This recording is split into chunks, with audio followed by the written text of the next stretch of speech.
Hey, how you guys are doing? This is retired Command Sign Major Ed Centeno from Ed Consulting. We're gonna have a short video on sleep apnea. I'm gonna give you 3 tips that can help you win your VA disability for sleep apnea. This is really important for you to understand. Please do not forget to subscribe to my channel in YouTube, Etching Space Consultation. Again, Etching Space Consultation. I do not represent the government. This is completely a consulting business. So please listen to the 3 tips I'm gonna tell you today. What is sleep apnea? Before we go into the tips, it's a condition that affects many service members. And a lot of service members out there don't even know that they have this condition. The hardest thing is to prove that this condition happened due to any stuff that happened to you in the military while in service. This is some of the symptoms that you can have while you have sleep apnea.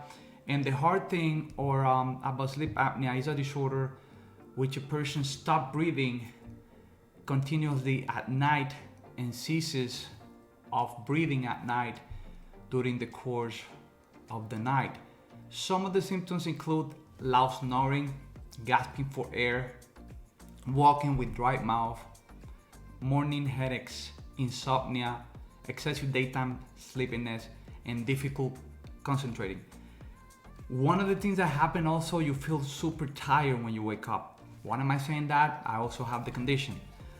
And it took me a while to understand and to get a sleep study to actually understand that I had this condition. So a lot of service members out there do have this condition. The hardest thing for you to do is to prove that happened while in the service, nexus to the service. That's what a lot of times you need nexus letters from service members that work with you while in service. For example, if they hear you snoring, gasping for air at night, and if you have any condition that could affect you while you're in the service. So that's so important for you to get body statements. So I'm gonna give you 3 tips so you can win this VA claim. And the first one is to identify that you have the condition. How do you identify that you have the condition? The best thing to do is to do a sleep study. I gave you the symptoms. If you feel headache when you get up, if you feel tired, sleepiness, if you know that you gasp for air at night, any of those conditions, please go and do a sleep study, okay? If you're still on active duty, even in the reserve, I am telling you, you must get an evaluation done before you leave the service. This is so important for you to prove the nexus to the service. You have to get a sleep study done before you get out of the military.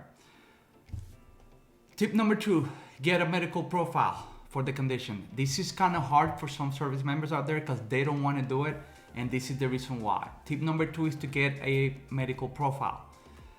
A lot of service members don't want to do it because this could affect them depending on their job description and could also trigger a medical board.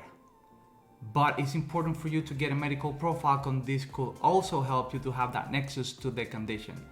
If you're in the Army Reserve, in the National Guard, talk to your provider when you do the PHA. It's usually done annually or every 6 months, and tell them that you're suffering from sleep apnea.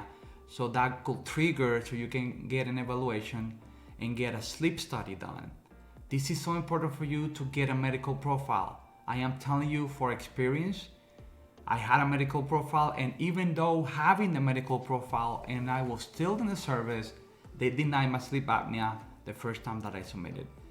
So it's hard sometimes to prove that it happened while in the service or the condition aggravated because of being in the service.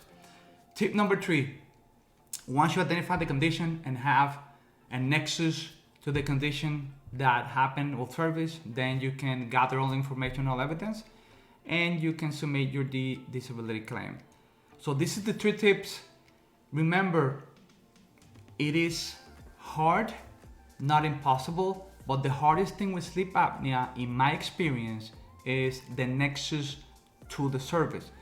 The reason I said this is because I had sleep apnea for years.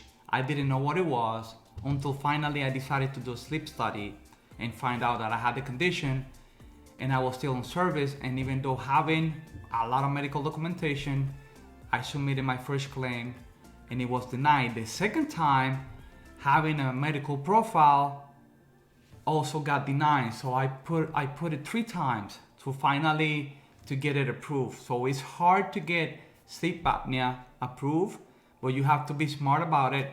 Like I said, those 3 tips can help you to win and submit your VA disability claim.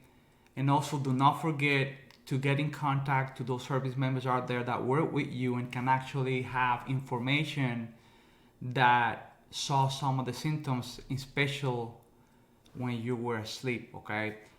So this is a short video. Again, do not forget to subscribe to my YouTube channel at Etching Space Consultation. And you can also find me on my website at etchingconsultation.com. This is a really short video. If you have any information or any question, please send me a message. I can help you out with a VA disability claims. And I'm here to help you. Have a great day and see you later. Bye-bye.